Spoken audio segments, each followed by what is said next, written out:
नमस्कार दर्शकों, पल पल में आपका स्वागत है। आज हम फिर एक बार राजनीतिक चर्चा लेकर हाजिर हुए हैं। मेरे साथ सुरेंद्र भाटिया जी जो पल पल के प्रधान संपादक है।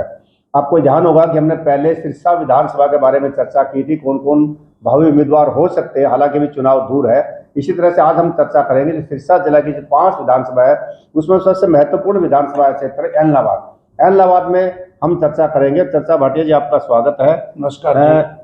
आप क्या कहना चाहेंगे कि जिस तरह से आईएनएलडी की तरफ से अभय सिंह चौटाला लगभग वहां से चुनाव लड़ेंगे, जब का आज तक का समीकरण है, ऐसी संभावना लग रही है, क्या बाकी उम्मीदवार जो चुनाव लड़े थे पिछली बार, क्या उसमें कोई बदलाव होगा?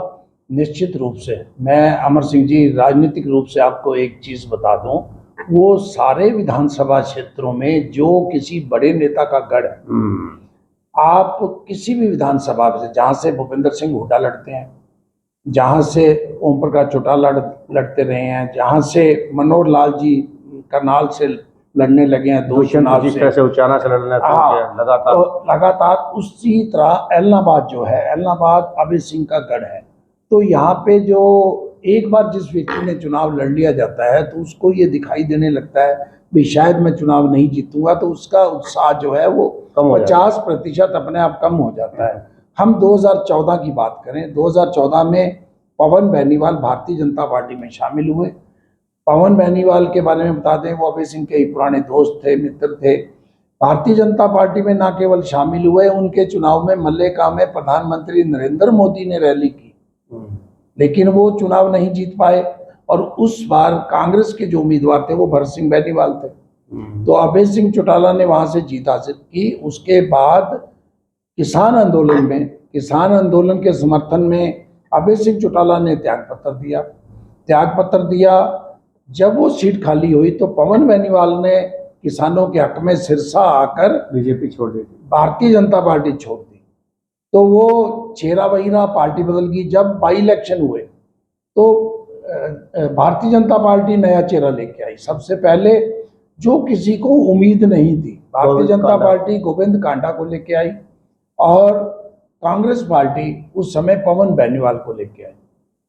तो अब नए चेहरे कौन से होंगे उस पर बात करेंगे। अब ये नहीं लगता गोविंद कांडा दोबारा वहां से चुनाव लड़े, और पवन बेनीवाल का तो किसी तरह सवाल ही पैदा नहीं होता कांग्रेस से वो चुनाव लड़े। तो कौन अब आगे अहमदाबाद से जिस तरह से अभय सिंह चौटाला चुनाव लड़ेंगे, तो और दूसरी अलग पार्टी से बात करें तो कांग्रेस से तो मुझे लगता है कि भरत सिंह बेनीवाल ही है, और उसके शायद कोई है नहीं वहाँ पे। नहीं, वो नए समीकरण जब तक ना बनते हो या कोई पार्टी ज्वाइन ना होती हो। नहीं, हमें भी ये लगता है भी अभय सिंह वहां से अभय सिंह बेनीवाल चुनाव लड़ेंगे, क्योंकि भूपेंद्र सिंह हुड्डा अभी तक कांग्रेस पे प्रभावी है। लेकिन आज कांग्रेस का द्वंद्व चंडीगढ़ में चल रहा है, तो भविष्य में यहाँ से किसका पलड़ा भारी होता है, कोई बड़ा नेता ज्वाइन कर जाता है, कुछ ज्वाइनिंग की संभावना भी है, लेकिन क्या होगा ये नहीं। लेकिन आज के दिन की बात हम करें तो आज के दिन कांग्रेस का उम्मीदवार हम मान लेते हैं भरत सिंह बेनीवाल होगा। और बाकी दूसरी बीजेपी की तरफ से बात करें तो कौन हो सकता है? भारतीय जनता पार्टी के भी इस समय जो उम्मीदवार हैं, मुझे नहीं लगता गोविंद कांडा वहां से भारतीय जनता पार्टी से चुनाव। इलाहाबाद में मीनू बेनीवाल का काफी रोल है, काफी चर्चाएं हैं, तो उसके बारे में क्या सकते हो? क्या उम्मीदवार बन सकते हैं या मदद करेंगे केवल? ऐसा है, मीनू बेनीवाल, देखो मीनू बेनीवाल के बारे में जो बातें आ रही हैं, जिस ढंग से उन्होंने, जो सामाजिक आदमी होता है, अगर उन्होंने समाज सेवा तक रहना होता तो वो अमित शाह की रैली के लिए भीड़ इकट्ठी नहीं करते। उन्होंने एक संदेश दिया है, मेरे साथ लोग हैं। कुछ लोगों को हजार, उनका कहना है 10,000 लोग भेजे, कुछ लोग कहते हैं 4,000 थे, कुछ कहते हैं 3,000 थे, कुछ कहते हैं, लेकिन भीड़ थी उनकी, लेकिन भीड़ थी, अच्छी भीड़ थी। उन्होंने चोपटा में लोग इकट्ठे किए, हजारों लोगों को इकट्ठा किया, उनको रैली में भेजा। तो उसका मतलब क्या है, वो भारतीय जनता पार्टी की ओर झुके हुए हैं। मेरा ये मानना है व्यक्तिगत, भारतीय जनता पार्टी में वो शामिल होंगे, और हो सकता है भारतीय जनता पार्टी के वो उम्मीदवार हों जिसका कारण, एकमात्र कारण यह है, उन्होंने पिछले 2-3 सालों से सामाजिक कार्यों में अपना वहाँ रुतबा बढ़ाने की कोशिश की है। अमित शाह के बेटे से उनकी नज़दीकियाँ हैं, उसके बाद उनके पास धन बल है, और सबसे बड़ी बात, वो बेनीवाल उस मतलब जाटों की एक उप 45 के अंदर बेनीवालों के अच्छे खासे वोट हैं। तो ये दोनों तीनों जो चीज़ें मिलकर, हो सकता है भारतीय जनता पार्टी यह जानते हुए भी यह टफ सीट है, फिर भी कई बार कुछ नहीं पता लगता राजनीति में क्या हो जाए। चौधरी देवीलाल को एक नए प्रोफेसर छत्रपाल ने 91 में हरा दिया था, क्या होगा क्या नहीं होगा।